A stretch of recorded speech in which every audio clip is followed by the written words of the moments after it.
Hello everyone, welcome to current affairs decoded. मेरा नाम मोनिका है और आज जो टॉपिक हम डिस्कस करने वाले हैं वो राहुल गांधी से रिलेटेड है। राहुल गांधी जो है वो कल अपनी यूएस ट्रिप पर चले गए। अब आपको ऐसा लग रहा होगा कि एक पॉलिटिशियन है, उनकी इंटरनेशनल ट्रिप है, तो इसमें खास बात क्या है, इस पर डिस्कस करने जैसा क्या है? तो इसके लेके तीन मेजर आंसर्स हैं। सबसे फर्स्ट तो ये कि राहुल गांधी की ये after becoming leader of opposition पहली इंटरनेशनल ट्रिप है। दूसरा रीज़न इसका ये है कि ये इस टाइम पे यूएसए में इलेक्शन का माहौल है, प्रेसिडेंशियल इलेक्शन का, तो यहाँ पर इंडियन डायस्पोरा से जो इंटरेक्शन हो रहा है वो भी हमारे लिए इम्पॉर्टेंट हो जाता है। और तीसरा रीज़न है कि सेम सितंबर के महीने में मोदी जी भी यूएस जाने वाले हैं। तो राहुल गांधी की ट्रिप समझते हैं। अभी एक ही दिन हुआ है उन्हें यूएस में, तो वहाँ पर हम समझेंगे टोटल 4 दिन की अनऑफिशियल ट्रिप है। उसमें वो बहुत तरीके के लोगों से मिलने वाले हैं, जैसे कि स्टूडेंट्स हो गए, इंडियन डायस्पोरा हो गया, वहाँ के लॉ मेकर्स हो गए, और उनसे डिस्कशन में जो भी चीज़ें निकल के आती हैं वो हम आपको समझाएंगे। यहाँ पर एक और बात याद रखने वाली ये है कि ये जो है वो इसमें पॉलिटिकल मोटिव्स भी होते हैं, पर वो जो हैं वो आर्ग्यूमेंट्स हैं, बहस का कोई अंत नहीं है। बीजेपी कुछ बोलेगा, कांग्रेस कुछ बोलेगा, और ये इंटरेक्शन जो है वो चलता ही रहेगा। तो हमें वो सब चीज़ें इग्नोर करनी है। हमें ध्यान ये रखना है कि इस ट्रिप में इम्पॉर्टेंट इश्यूज़ क्या हाईलाइट हो रहे हैं, इंडिया जो है वो किस तरह के चैलेंजेस से जूझ रहा है, और ओवरऑल जो है इंडिया की कंडीशन क्या है, तो हम ये समझने वाले हैं। हम शुरू करते हैं अपना सेशन। सबसे फर्स्ट तो वाईएन न्यूज़, आपको पता ही है, अनऑफिशियल ट्रिप है 4 डेज़ की यूएसए में। इम्पॉर्टेंट क्या है कि as a leader of opposition पहली ट्रिप है। किन से बात करने वाले हैं? Indian diaspora, students and politicians. Diaspora का मतलब जो है हिंदी में प्रवासी होता है। नॉर्मली समझाऊँ मैं तो ऐसे लोग जो इंडियन ओरिजिन के हैं पर यूएस में शिफ्ट हो गए, वो इंडियन डायस्पोरा का पार्ट हैं। तो वहाँ पे इंडियन कम्युनिटी या इंडियन ओरिजिन के लोग जो हैं उनसे इंटरेक्ट कर रहे हैं राहुल गांधी। अगर आप उन्हें ट्विटर पे फॉलो करते हैं तो आपने नोटिस किया होगा, उन्होंने कल ट्वीट किया है कि उन्हें काफ़ी वार्म वेलकम मिला यूएसए में। तो वो जो चीज़ है वो भी वार्म वेलकम जो है वो उसमें वन ऑफ द कम्युनिटीज़ जो है वो इंडियन डायस्पोरा थी। जो की टेक अवेज हैं उनकी इस ट्रिप से, या फिर फर्स्ट डे जो उन्होंने बोला उसमें उन्होंने देखिए आरएसएस को भी क्रिटिसाइज़ किया, मोदी गवर्नमेंट को भी टारगेट किया, इंडियन कॉन्स्टिट्यूशन को भी लेकर आए वो बीच में। पर वो सब चीज़ें जो हैं वो मैंने पहले ही बोला है वो पॉलिटिकली मोटिवेटेड होती हैं। हम जो हैं वो मेन इश्यूज़ पे आते हैं कि उन्होंने क्या इंडिया से रिलेटेड इश्यूज़ हाईलाइट किए हैं। तो 3 मेजर इश्यूज़ हाईलाइट किए हैं। फर्स्ट इज़ अनएम्प्लॉयमेंट, दूसरा है हमारे एजुकेशन सेक्टर में क्या चैलेंजेस चल रहे हैं, और थर्ड जो है वो आर्टिफिशियल इंटेलिजेंस का जो रोल है या फिर टेक्नोलॉजी इन जनरल का जो रोल है उससे रिलेटेड डिस्कशन हुआ है।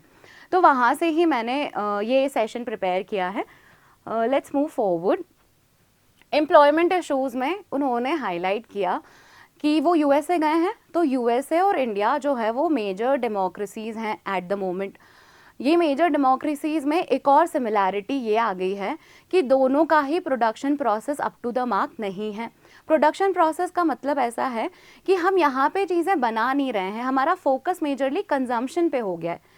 कंजम्पशन या डिस्ट्रीब्यूशन चैनल्स पे हमारा फोकस ज़्यादा है, ऐसा राहुल गांधी हाईलाइट करते हैं। उसमें उन्होंने यूएसए में भी ये प्रॉब्लम बताई है। उन्होंने बोला कि हिस्टोरिकली यूएसए में चीज़ें बनाई जाती थी, सबसे पहले यूएसए में ही चीज़ें बनती थी, पर फिर यूएसए ने अपना ये चीज़ें चेंज कर दी और फिर production process shifted towards Korea और जापान, वहाँ पे प्रोडक्शन होने लगा। फिर eventually it shifted to China, और चाइना जो है वो अभी मेजर बेनिफिट रीप कर रहा है इस चीज़ के। यहाँ पर देखिए, यहाँ पे लिखा हुआ है historical changes in global production. इसमें वो यही बात करते हैं कि सबसे पहले यूएसए में प्रोडक्शन हुआ करता था, then it shifted to Korea and Japan,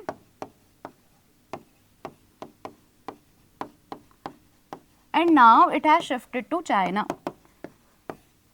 China जो है उसके साथ उन्होंने एक और नाम हाईलाइट किया, उन्होंने नाम हाईलाइट किया वियतनाम का।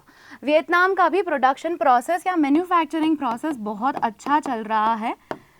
और इंडिया और यूएसए को भी इधर आना चाहिए, ऐसा उन्होंने हाईलाइट किया है। इंडिया जो है उसको मैन्युफैक्चरिंग को लेके प्रॉब्लम है और इस वजह से यहाँ पर मैन्युफैक्चरिंग सेक्टर इतना अच्छा नहीं है। मैन्युफैक्चरिंग से सबसे ज़्यादा एम्प्लॉयमेंट जनरेट होती है। अगर आप मैन्युफैक्चरिंग सेक्टर को प्रमोट नहीं करते तो एम्प्लॉयमेंट उतनी जनरेट नहीं होती और बाय डिफ़ॉल्ट आपका बहुत बड़ा चंक अनएम्प्लॉयड रह जाता है। इसमें एक और बात हाईलाइट करने की ये है कि इंडिया जो है वो वर्ल्ड की मोस्ट पॉपुलस कंट्री है, हमारे पास बहुत लोग हैं। दूसरी बात ये है कि हमारे पास यंग पॉपुलेशन है। अगर आप यंग पॉपुलेशन को एम्प्लॉयमेंट नहीं ऑफर करोगे तो इंडिया में बहुत सारी प्रॉब्लम्स होंगी, जिसे हम डेमोग्राफिक डिजास्टर भी बोल सकते हैं।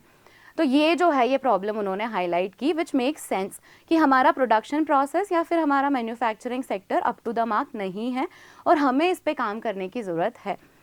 सेम चीज़ उन्होंने यूएसए के लिए भी हाईलाइट की। उन्होंने अप्रिशिएट किया वियतनाम को, क्योंकि Vietnam is doing good employment wise.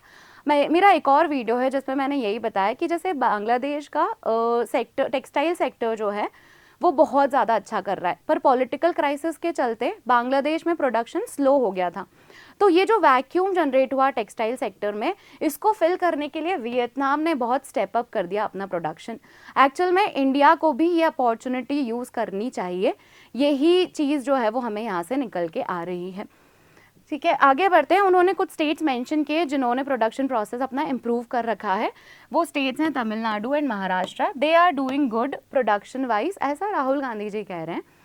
तो यहाँ पे पहला इशू हम समझ चुके हैं कि एम्प्लॉयमेंट जनरेशन का एक इशू है और ये इशू रिलेटेड है हमारे प्रोडक्शन या मैन्युफैक्चरिंग से। अब जो हम सेकेंड इशू समझने वाले हैं, it is related to education. तो इंडिया के एजुकेशन को लेके क्या चैलेंजेस हैं, तो देखिए उसमें उन्होंने बताया कि इंडिया का जो एजुकेशन सिस्टम है या एजुकेशन का जो भी हमारा करिकुलम है उसमें, और जो बिजनेस को नीड्स होती है जिस तरह की स्किल्स की, उसमें एक गैप है। जो एजुकेशन सिस्टम सिखा रहा है और जो बिजनेस को चाहिए उसमें एक गैप है, और ये जो गैप है उसे फिल करने की बहुत ज़्यादा ज़रूरत है।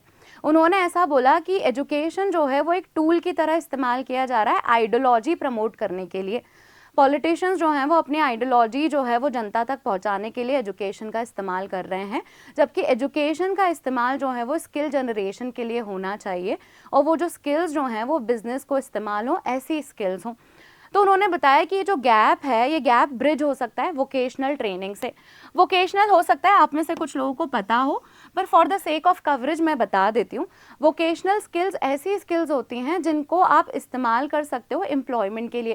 फॉर एग्जाम्पल, अगर आपको सिलाई आती है तो ये एक वोकेशनल स्किल है, आप इसका इस्तेमाल कर सकते हो पैसे अर्न करने के लिए।